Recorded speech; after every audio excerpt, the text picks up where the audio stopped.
Hello friends, welcome to our channel.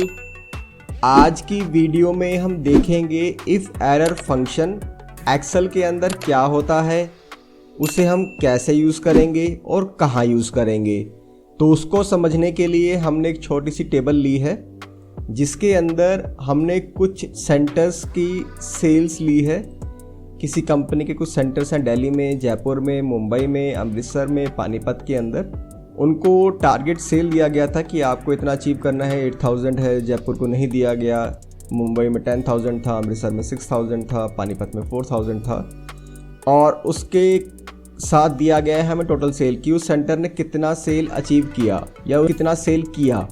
Like Delhi ने 7500, जयपुर ने 6000, मुंबई ने 8000, अमृतसर से कुछ मिस्टेक हो गया तो उन्होंने टी लिख दिया, पानीपत ने 2000।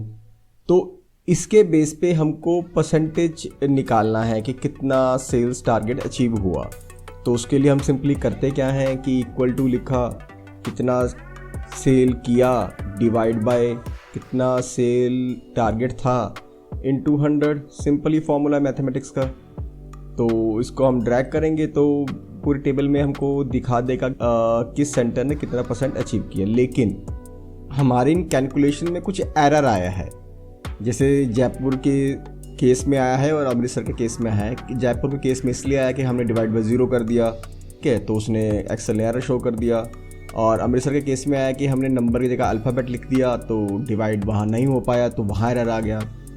तो इन केसेस में जहाँ एरर आ रहा है, अगर हम चाहते हैं कि वो एरर शो ना हो, ठीक है, तो उन फार्मूलाज को, जैसे हमने यहाँ सिंपल परसेंटेज का फार्मूला लगाया, तो इस परसेंटेज के फॉर्मूले को हम लगाएंगे इफ़ एरर के अंदर। जो भी फॉर्मूला हम लगा रहे हैं, अगर हम उसको इफ़ एरर के अंदर लगाएंगे तो हम अपनी नीड के अकॉर्डिंग वहाँ वैल्यू सेट कर सकते हैं कि एरर की जगह या तो कोई वैल्यू हम स्पेसिफिक दे दें या कोई स्पेसिफिक स्ट्रिंग प्रिंट करवा दें।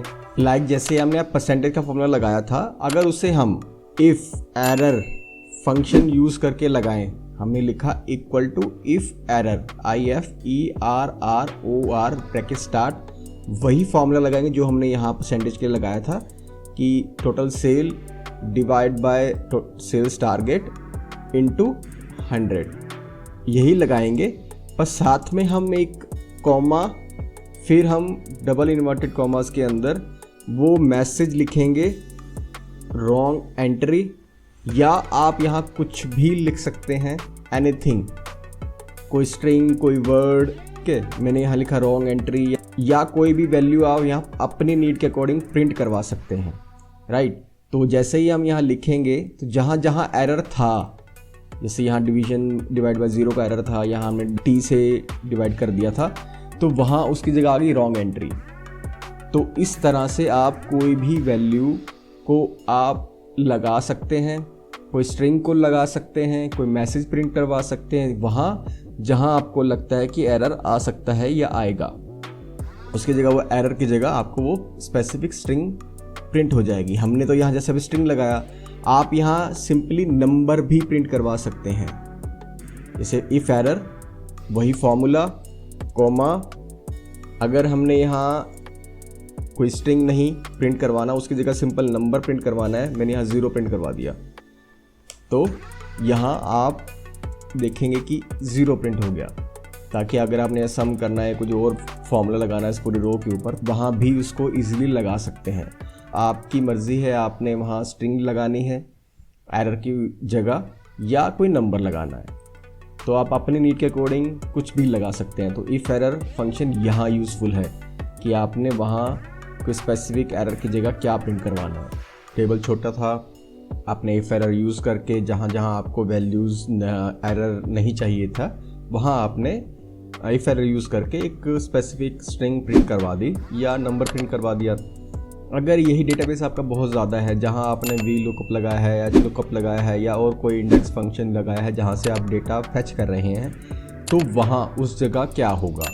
तो लाइक जैसे हम यहाँ वी लुकअप लगा के, सिंपल वी लुकअप है कि हमने यहाँ टोटल सेल स्पेसिफाई की है इस टेबल से, तो वो हमको चाहिए, ठीक है। तो हम यहाँ इस सेंटर का नाम देंगे, फॉर एग्जांपल मैंने दिल्ली दे दिया तो उसने वैल्यू दे दी, या मैंने यहाँ पानीपत लिख दिया तो वहाँ value they the.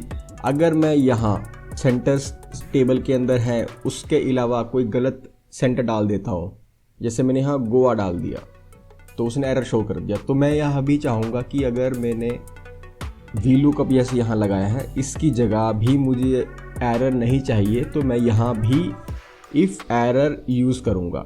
If error bracket start, value की जगह ये फंक्शन आ जाएगा VLOOKUP।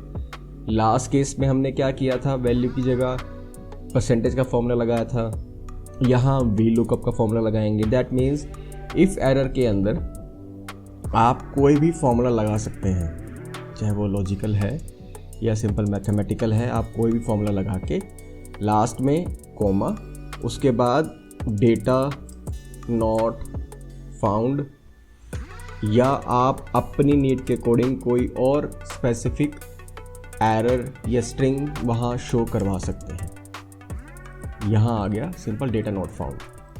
मैं यहाँ जयपुर लिखूँगा, नॉर्मल वैल्यू आ जाएगी।